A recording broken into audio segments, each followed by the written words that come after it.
Hey everyone, and we're back with another design audit.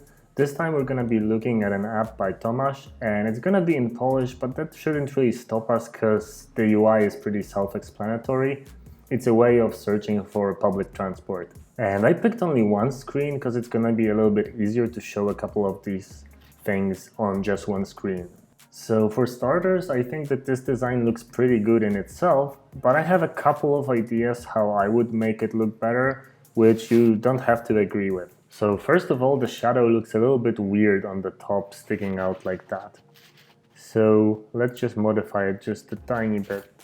So I'm gonna decrease the X down to 0, and if we're gonna go with negative shadow, I don't really think it's a good idea because they don't really look that natural. It's best to go with Y equals 0 as well, and then just increase the blur. And that creates a nice soft shadow.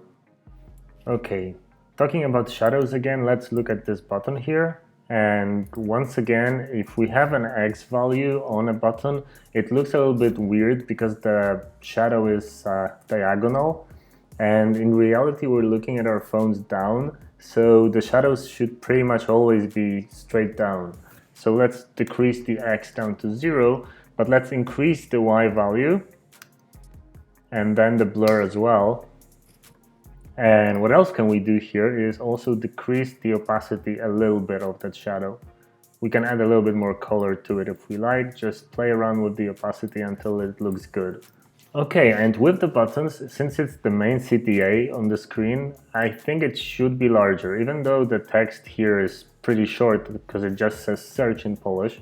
I think that if this button was actually the same width as the input boxes, it's gonna look a little bit easier to activate and to press. Okay, so the alignment here is 32 and it's really good. It's good to see that it's the same on each side. And the alignment between the fields is 8, which really shows that there is some precision here. Here is 16. So yeah, that's really a great job. I think this is perfect. So the main change that we could actually try and do here is to create a bounding box for those icons and create it at 32 because that's our main goal here.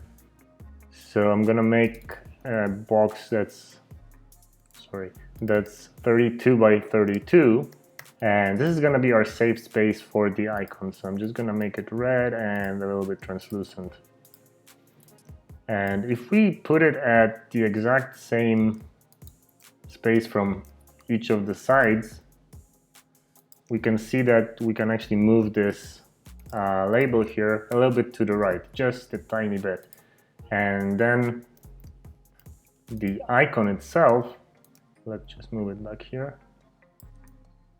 Yeah, and then the icon itself can be moved a little bit to the left. So doing the same with all of the other icons. So this is just a 2-point difference, but it's gonna look a little bit better and a little bit more streamlined as a result. But I'm not too sure if those labels are in the center vertically, so let's just check that. Yeah, and as you can see, they're really not. So I'm gonna make a square like this, just put it up, and as you can see, it kind of is aligned to the baseline and to the top of the font, but the top safe space is a little bit too much to actually make it feel properly aligned. Okay, and now let's think a little bit about the structure, because these options here are additional, so they're kind of like filters that you can use, but you don't have to use them. And I don't really think that it should be divided this way for 2 reasons. One reason is, first of all, that the search button should be at the very bottom of the screen because it's a lot easier to access that way. And also the options could be just under the main input fields, just collapsed or expanded. So let's take them out for a second here to the side. And also let's think about this screen in total. Like if you go to the search, this is the most engaging part of the app, right? So I think that this part shouldn't actually be its own tab, but instead could benefit from not having a tab bar at all and actually being a whole screen. And now we can bring the button to the very bottom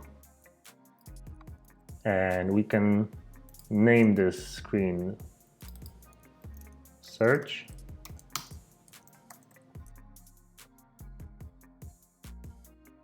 Because this is the main action. This is something that you want the people to do in the most unobtrusive way. So you want them to be fully focused and, for example, don't really switch on to another tab by accident by tapping on the tab at the bottom while filling in the fields. And also in many cases, the keyboard will also be going over those things.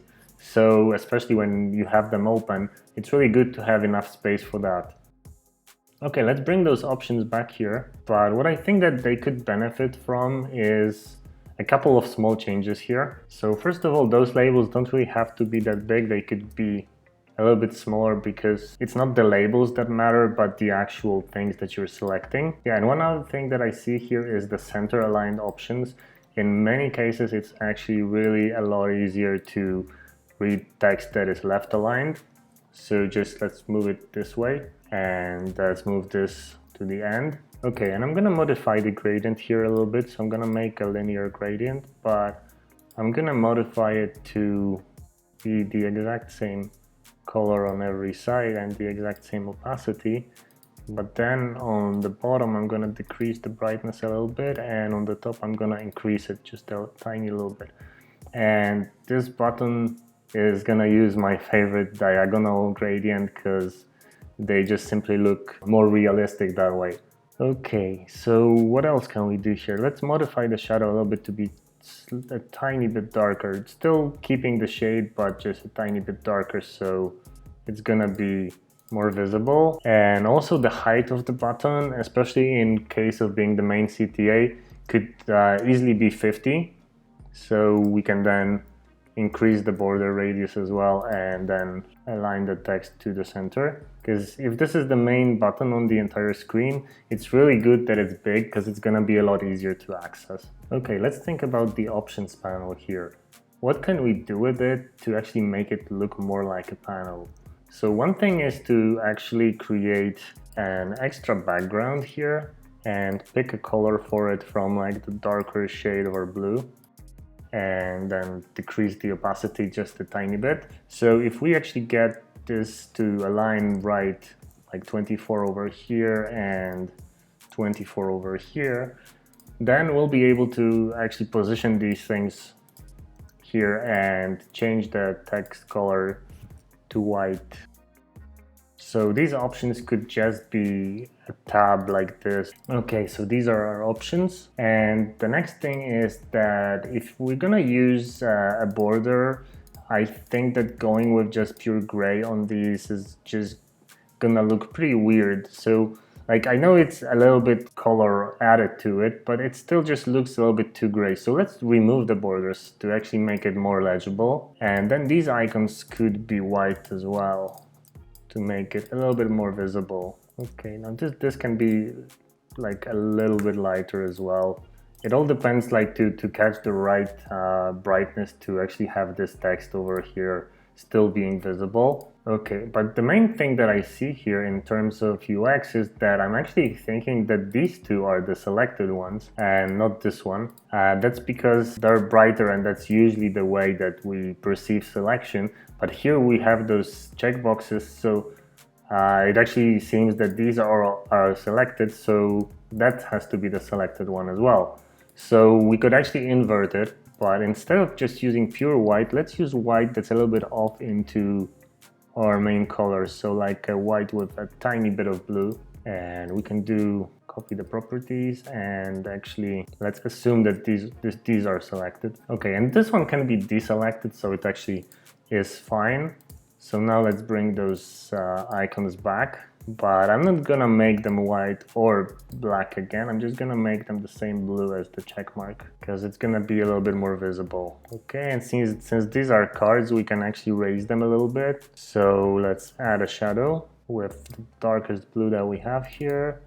Let's keep it at 50% and the blur of 16 with y equals 40, and that should be fine. Okay, and we can actually use this to enhance those two tabs as well. So they are clearly way above us. And of course, I understand that this could be a pressed state that's kind of pressed into it below. but I think that bringing them to the front is actually going to be a lot easier to discern them. We can try to actually copy that same style to the input boxes, but that might be a little bit too much, and also we will have to actually have them fully white so they'll be easier to understand. But I really like how in general this layout is very well structured in terms of the grids and the spacing, so I think that only those minor things that I kind of noticed here might be a good way to actually think about modifying this. Okay, and one last change that we could actually do here is to transform these other tabs that were available, because these options are basically about the search itself, but the other ones were actually about recent searches. So you could have the favorites and recents, and we can create a tab-like structure this way. So let's just move this search over here, and let's call this new search. Okay, and we can bring this one back as well, bring it to the very top, and create ourselves a navbar. So this is gonna be our search, and the new search, favorites and recents will be our main tabs. So I'm just gonna make them a tiny bit smaller, move it to the top, and then show the current selection with an underline. And these can be a little bit more hidden. Let's make it even smaller. Okay, but we are missing a little bit of space here, so we'll have to actually decrease that to 16, because those tabs need to breathe a little bit. So yeah, I'm just gonna move them down, and this part can actually be here. Okay, so small centering. Okay, so we have those two screens now side by side, and while I'm really praising the author here for the consistency in the grids and the general really precise approach, like all the layers and the groups are named, which is really awesome, I think that modifying it this way, it probably is going to be a little bit easier, because first of all, the main options like favorites and recents are going to be available right from the very top. And also the search button at the bottom is a lot easier to access using just your thumb, which is one of the main ways that we're actually using their mobile devices and the apps.